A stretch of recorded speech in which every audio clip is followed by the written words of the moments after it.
2018, l'année où Boeing a officiellement ouvert ses portes sur le sol chinois. Il suivait Airbus qui s'était déjà installé à Tianjin. En surface, cela ressemble à une expansion commerciale standard, mais regardez de plus près. Ces installations opèrent dans un paysage rempli d'accusations de vol de propriété intellectuelle et d'espionnage industriel. En étant là, ils exposent leur chaîne d'approvisionnement et leurs secrets d'assemblage à un concurrent qui joue selon des règles différentes. Pourquoi prendre le risque ? Quelle est la logique cachée qui force ces géants à exposer leur gorge à la concurrence ?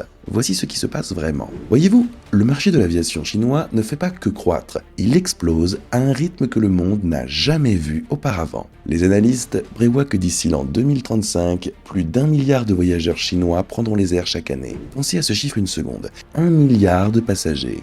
C'est plus que la population entière de l'Europe ayant tous des besoins d'aviation pour voler à travers ce pays immense. Cette demande sans précédent se traduit par un besoin absolument stupéfiant de nouveaux aéronefs. Selon les dernières perspectives de marché de Boeing, les transporteurs chinois auront besoin d'environ 8700 nouveaux avions d'ici l'an 2040. Et nous ne parlons pas de petits jets régionaux ici. Ce sont principalement des avions à fuselage étroit comme le 737 et la 320, les véritables bêtes de somme de l'aviation commerciale. Quand vous faites les calculs, cela représente près de 1000 milliards de dollars de ventes potentielles au cours des 2 prochaines décennies. La Chine seule pourrait représenter près d'un quart de la demande mondiale d'avions sur cette période. C'est la réalité à laquelle sont confrontés les conseils d'administration à Seattle et Toulouse. Si vous manquez la Chine, vous concédez essentiellement une part massive de l'industrie aéronautique future. Pour Boeing et Airbus, qui ont longtemps dominé la fabrication mondiale d'avions, se détourner de ce marché n'est tout simplement pas une option. Mais voici le hic. La Chine ne se contente pas d'acheter des avions indéfiniment. Le gouvernement chinois a investi des milliards de dollars dans la COMAC, la Commercial Aircraft Corporation of China, avec un objectif limpide. Leur but est de construire des avions domestiques qui pourront éventuellement remplacer les importations occidentales et défier Boeing et Airbus sur la scène mondiale. La COMAC a un avion phare, il s'appelle le C919. Il est conçu pour concurrencer directement le Boeing 737 et l'Airbus A320. Cet avion est la déclaration audacieuse de la Chine qu'ils sont sérieux quant à la fin de leur dépendance envers la technologie aéronautique occidentale. Et si vous pensez que ce n'est qu'une ambition vide, considérez le palmarès de la Chine. Ils ont déjà perturbé les industries, allant des télécommunications au train à grande vitesse, en apprenant d'abord des entreprises occidentales pour finalement les surpasser. Les inquiétudes vont encore plus loin. Les agences de renseignement occidentales et les entreprises ont accusé à plusieurs reprises la Chine de vol systématique de propriété intellectuelle et d'espionnage industriel. Il existe des cas documentés de ressortissants chinois tentant de voler des secrets commerciaux à des entreprises aéronautiques. Ainsi, lorsque Boeing et Airbus s'installent en Chine, ils n'entrent pas seulement sur un marché concurrentiel, ils remettent potentiellement leur manuel de jeu à quelqu'un qui essaie activement de le copier. Alors, pourquoi marcher dans le piège ? Compte tenu de ces risques, pourquoi Boeing et Airbus envisageraient-ils même de fabriquer en Chine ? La réponse réside dans la compréhension de la façon dont les affaires fonctionnent réellement sur le marché chinois. Voyez-vous, presque toutes les grandes entreprises aériennes chinoises sont détenues par l'État ou fortement influencées par celui-ci. China Eastern, China Southern, Air China, elles ne prennent pas leurs décisions d'achat isolément. Les décisions passent par un réseau complexe d'influence et d'approbation gouvernementale. Lorsque les compagnies aériennes chinoises doivent acheter des centaines d'avions valant des milliards de dollars, ce ne sont pas des transactions purement commerciales. Ce sont des décisions stratégiques qui nécessitent l'approbation implicite et parfois explicite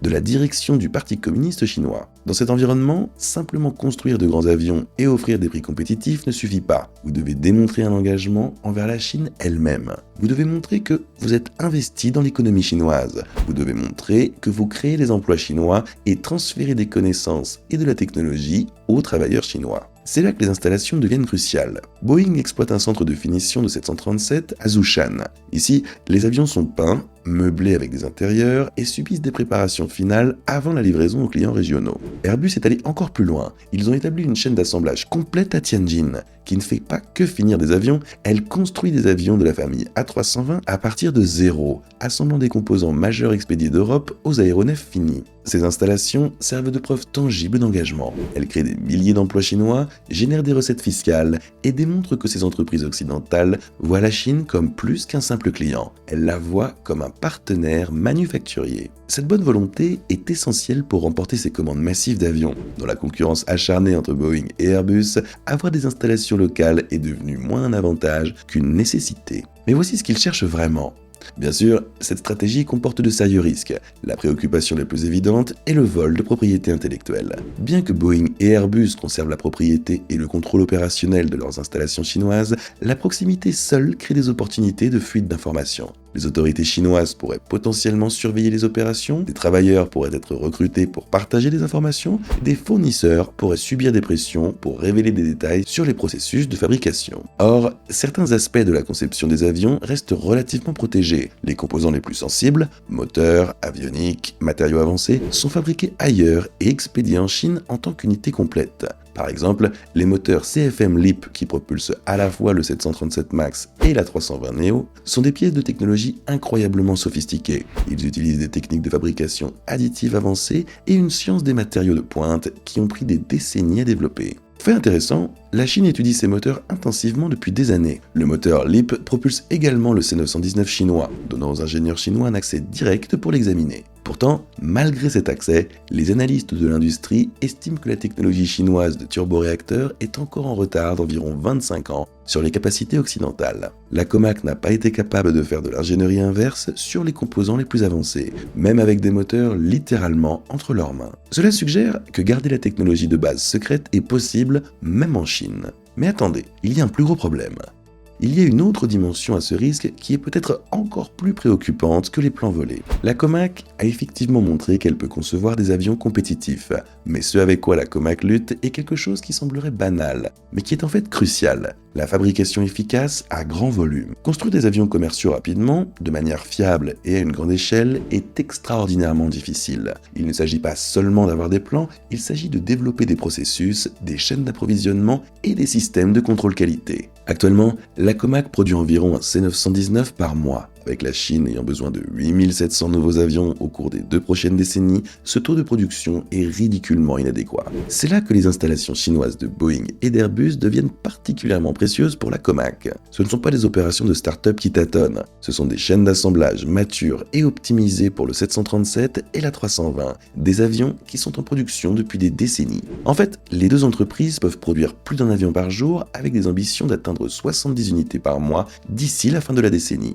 Donc, chaque jour que ces installations opèrent en Chine, elles fournissent essentiellement un cours magistral en fabrication d'avions modernes. Comment organiser une chaîne de production? Comment gérer la livraison juste à temps de milliers de composants? Comment maintenir la qualité tout en augmentant la vitesse? Ce sont les questions auxquelles la Comac a désespérément besoin de réponses. Et maintenant, ils ont des places au premier rang pour voir les meilleurs fabricants d'avions du monde démontrer les solutions. Mais même si les dirigeants savent qu'ils forment leurs remplaçants, un concept simple de la théorie des jeux rend impossible pour eux d'arrêter. Maintenant, vous pourriez vous poser une question très simple. Si les risques sont si évidents, si le danger les regarde droit dans les yeux, pourquoi diable Boeing et Airbus ne se serrent-ils simplement pas la main et ne conviennent-ils pas de ne pas construire en Chine? Ça semble logique, non? Si les deux entreprises disaient simplement non, la Chine ne pourrait pas voler leurs secrets. Problème résolu. Mais voici le hic. Nous n'avons pas affaire à une logique simple ici. Nous avons affaire à quelque chose de bien plus sombre. Nous avons affaire à un cauchemar stratégique que les théoriciens des jeux appellent un dilemme du prisonnier. Mais dans les salles de conseil de Seattle et de Toulouse, ils appellent probablement cela le piège. Imaginez que vous êtes le PDG d'Airbus. Vous êtes assis dans votre bureau, essayant de décider si vous devriez ouvrir une usine massive à Tianjin. Vous devez penser à ce que votre ennemi, Boeing, va faire. Si Boeing décide de ne pas construire en Chine, alors votre meilleur coup est absolument de construire là-bas. Pourquoi? Parce que vous seriez le seul joueur en ville, vous deviendrez le meilleur ami de la Chine, vous serreriez la main des régulateurs, vous obtiendrez tous les allègements fiscaux et surtout, vous captureriez près de 100% d'un marché de 1000 milliards de dollars. Vous écraseriez Boeing et vous les laisseriez dans la poussière. Donc, l'avidité vous dit de construire. Mais attendez, et si Boeing décide de construire en Chine? Eh bien, maintenant vous avez de gros problèmes. S'ils construisent et que vous ne le faites pas, c'est vous qui vous faites écraser. Boeing gagnera les faveurs du Parti communiste chinois, ils obtiendront les commandes, ils domineront le marché pendant que vous resterez sur la touche à regarder le cours de votre action s'effondrer. Donc, la peur vous dit de construire. Voyez-vous le problème? Peu importe ce que fait Boeing, l'avidité et la peur vous indiquent tous deux exactement la même destination. Vous devez construire en Chine. Maintenant, inversez cela et regardez-le du point de vue de Boeing. Ils vous regardent et ils font exactement le même calcul. Peu importe ce que fait Airbus, le seul choix de Boeing est de faire ses valises et de partir pour Shanghai. Cela crée un piège stratégique terrifiant. Les deux entreprises seraient plus en sécurité si elles restaient à l'écart. Si elles se faisaient confiance, elles pourraient garder leur plan en sécurité et quand même se partager le marché chinois, parce que la Chine a besoin d'avions, n'est-ce pas? Mais elles ne peuvent pas se faire confiance. Il y a tout simplement trop d'argent sur la table et nous parlons de centaines de milliards de dollars. Et quand ce genre d'argent est impliqué, la confiance passe par la fenêtre. Mais voici une théorie folle que certains initiés de l'industrie chuchotent quand les micros sont éteints. Et si ce n'était pas un accident? Et si ce piège stratégique avait été conçu? Pensez-y, la Chine sait exactement comment fonctionne le capitalisme occidental. Ils savent que les entreprises publiques sont esclaves de leurs résultats trimestriels. Ils savent qu'un PDG ne peut pas dire non à une main-d'œuvre bon marché et à un marché de 1000 milliards de dollars, même si cela détruit l'entreprise 20 ans plus tard. La théorie est que la Chine a délibérément créé un pot de miel. Ils ont rendu le marché si attrayant et la main-d'œuvre si bon marché que Boeing et Airbus ne pouvaient physiquement pas résister. Ils savaient que la concurrence forcerait ces deux géants à marcher volontairement dans la cage. Et une fois qu'ils sont dans la cage, la porte se verrouille derrière eux. Mais voici la vérité inconfortable qui rend cela encore plus désordonné. Construire en Chine n'est pas seulement une question de peur de rater quelque chose. Il y a des avantages massifs et tangibles qui agissent comme une drogue pour ces entreprises. D'abord, parlons d'argent. La main-d'œuvre manufacturière chinoise offre des économies qui sont presque impossibles à croire par rapport aux États-Unis ou à l'Europe. Mais voici la partie cruciale que la plupart des gens manquent. Nous ne parlons plus de main-d'œuvre bon marché et non qualifiée. La Chine a passé les 40 dernières années à devenir l'usine du monde. Cela signifie que leur main-d'œuvre est terriblement bonne dans ce qu'elle fait. Quand Boeing ou Airbus embauchent un travailleur en Chine, ils n'obtiennent pas un novice. Ils obtiennent quelqu'un qui a été formé à la discipline de fabrication avancée depuis l'école. Ces travailleurs sont rapides, ils sont précis et ils ne se plaignent pas. En conséquence, les avions sortant de ces installations chinoises sont souvent mieux construits que ceux sortant de l'Occident. Cette combinaison, une main-d'œuvre hautement qualifiée à une fraction du coût, gonfle les marges bénéficiaires sur chaque avion. Nous parlons de milliards de dollars de profits supplémentaires. Et les dirigeants se racontent un mensonge réconfortant. Ils disent « Nous prendrons ces milliards supplémentaires et les réinvestirons dans la recherche et le développement. De cette façon, nous aurons toujours une longueur d'avance sur la comaque. » Cela semble bien, n'est-ce pas? Mais il y a une autre raison pour laquelle ils sont là. Une raison qui n'a rien à voir avec les avions et tout à voir avec la survie. La protection. Le monde change. Les tensions entre la Chine et l'Occident sont plus vives qu'elles ne l'ont jamais été depuis des décennies. Nous voyons des guerres commerciales, des sanctions et des tarifs douaniers être imposés sur des produits du jour au lendemain. Si vous construisez un avion à Seattle et l'expédiez à Pékin, un tarif soudain de 20% pourrait détruire votre entreprise du jour au lendemain. C'est des dizaines de millions de dollars ajoutés au prix d'un seul jet. Et cela vous rend non compétitif. Mais si vous construisez cet avion à l'intérieur de la Chine, vous êtes en sécurité. Un avion assemblé à Tianjin est techniquement un produit chinois. Il esquive les tarifs, il contourne la guerre commerciale. Ainsi, Boeing et Airbus considèrent ces usines comme une assurance. Ils payent effectivement un argent de protection au gouvernement chinois pour s'assurer que leur entreprise n'est pas détruite par un tweet politique ou une nouvelle sanction. À court terme, cela ressemble à un coup de génie. Tout le monde semble gagner. Boeing et Airbus ont accès au plus grand marché du monde, ils réduisent leurs coûts, ils esquivent les tarifs, leurs cours boursiers montent et les dirigeants obtiennent leur bonus. Mais ils ignorent le monstre dans la pièce. Ils sont tellement concentrés sur les profits trimestriels qu'ils sont aveugles au fait qu'ils se sont menottés à leur plus grand rival futur. Ils ont marché dans la toile d'araignée parce que la soie ressemblait à de l'or. Et maintenant, l'araignée commence à bouger. Alors, où cela nous laisse-t-il? En surface, cela ressemble à un beau partenariat, une situation gagnant-gagnant. La Chine et la Comac ont accès à une expertise manufacturière occidentale qui leur aurait pris 50 ans à comprendre par eux-mêmes. Ils peuvent observer, de près et personnellement, comment les meilleurs au monde organisent une usine, comment ils gèrent un contrôle qualité et comment ils traitent les chaînes d'approvisionnement. Et les géants occidentaux obtiennent leur profit. Mais voici la vérité inconfortable qui devrait empêcher tout ingénieur aérospatial occidental de dormir la nuit. Boeing et Airbus jouent un jeu à haut risque de roulette russe. et le pistolet est pointé sur leur propre tête. La Chine joue sur le long terme. Ils sont patients. Ils pensent en termes de décennies et de siècles, tandis que les entreprises occidentales pensent en termes de mois. Et les théories folles sur ce qui se passe réellement à l'intérieur de ces usines en co-entreprise sont absolument glaçantes. Parlons de la théorie du changement de l'ombre. Les rapports officiels vous diront que Boeing et Airbus ont des protocoles de sécurité stricts.